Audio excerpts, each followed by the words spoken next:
Good morning, good afternoon, everyone. My name is Luis Aguilar.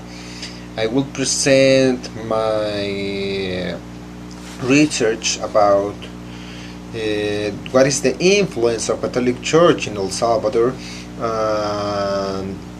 as an advocacy group. You can see my contact information over there, and uh, I am studying my PhD in Costa Rica, even though I work in Central American University in El Salvador. I'm a Salvadorian guy, and thank you everyone to come here. Uh, my goal for this research is to identify, is it the Catholic Church an advocacy group in El Salvador? Is it the Catholic Church an advocacy group in El Salvador? This is my first question, and the general question of my research. The second, the third, and the fourth are specific questions. These are, if the first question is a yes, I'll describe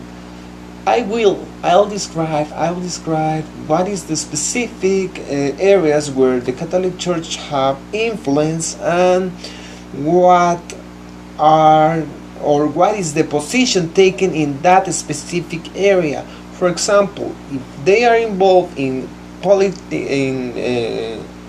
educational policies, what is the role to develop some sort of education, sexual education? I don't know.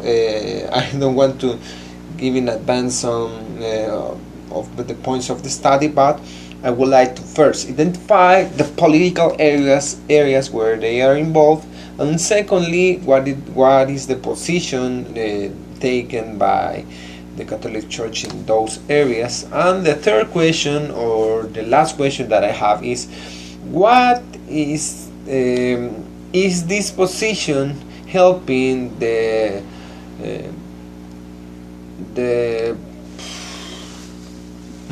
poorest or the most indefense people in the country? And trying to describe that. El Salvador is the smallest Central American country and the smallest Spanish-speaking country. The smallest Spanish-speaking country, smallest Spanish speaker. Smallest Spanish speaker country in El Salvador is El Salvador. And we are in Central America. We were in a civil war between the guerrilla members and the ultra-right organizations. After the 1992, we are in peace, because it was possible to create a political agreement. But the problem is that we were not able to have any kind of political, economical, or social agreement. For that reason, we have one of the highest homicide rates in the world by now. Being said that, at this moment, according to the regulations of El Salvador, there is no social or political attachment between religion and politics. That means there is no formal role in the political system taken by the Catholic Church as a group of power. You can see that in Article number 3, in Article number 25, and Article 1882, where you can see the laicism implicitly said over there. But the prestige of religious institutions is widespread in El Salvador. For example, the Institute of Public Opinion, UDOP, in its reports 131, shows the support of people in terms of credibility from different social institutions. It is possible to see that the Catholic Church and the evangelical churches are the most prestigious institutions for the people, with the 45.7% and 35.9%. And the least prestigious institutions are the National Congress and the political parties which are at the bottom of the table of this classification. After being described that the Catholic Church or the role in Catholic Church in the formal political system and advocacy group as is one group that seeks to have political influence in decisions of the political system. They want to achieve their interest by actions to affect the decision-making process of a public policy. Particularly, it affects the political class because the political class conduct the development of society. The position or the role of Catholic Church.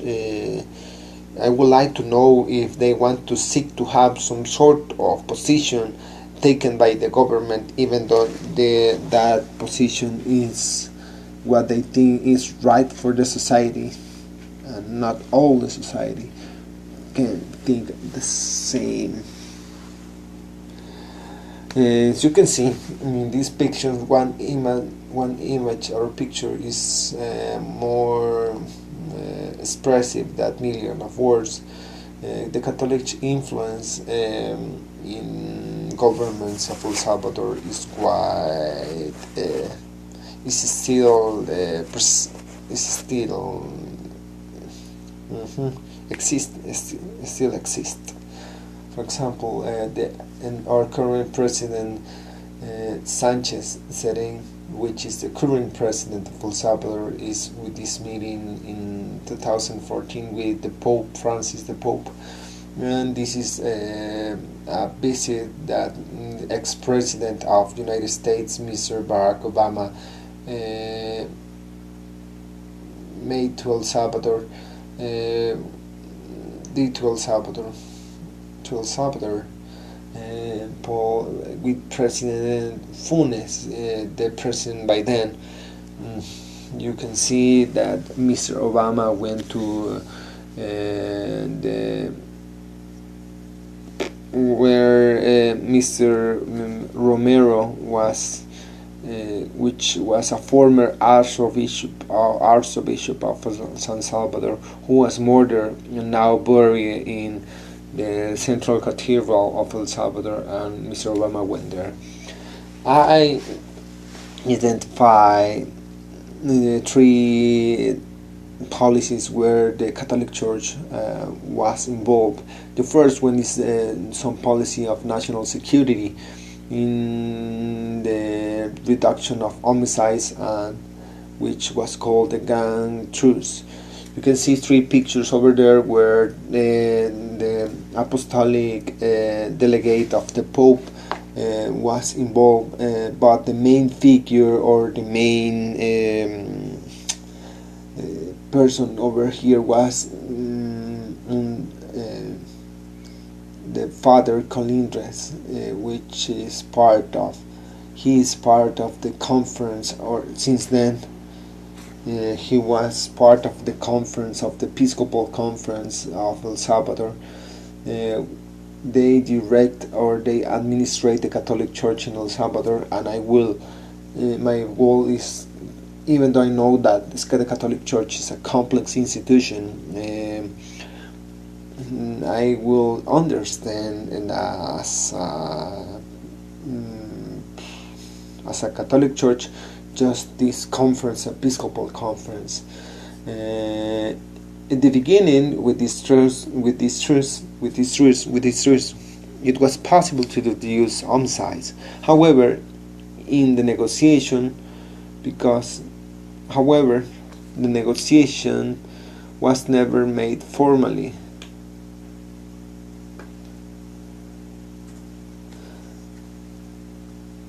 was never made formally public, and many of the privileges granted uh, were quite illegal and pure popular. For that reason, this is not continuing anymore. And I will say that this policy was unstable. The second policy is the environmental policies with the minority prohibition or the minority ban, where a lot of members of the Catholic Church took part. But not only them. As you can see in the first picture, you see a nun marching against the minority. This was taken in March 29, 2017,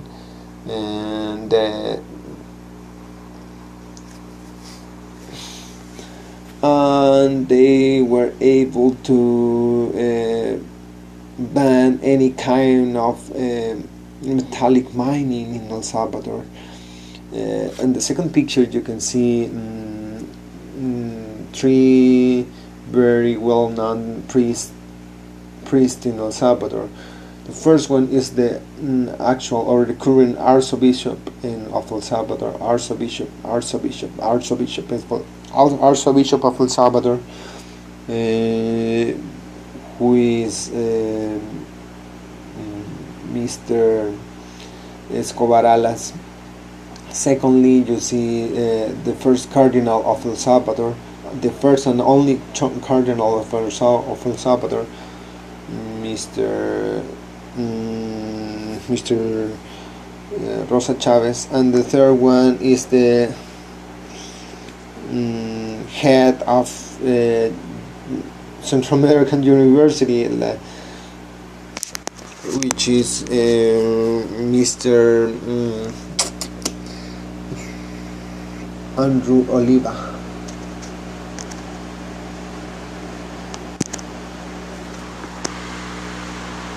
Andreu Oliva.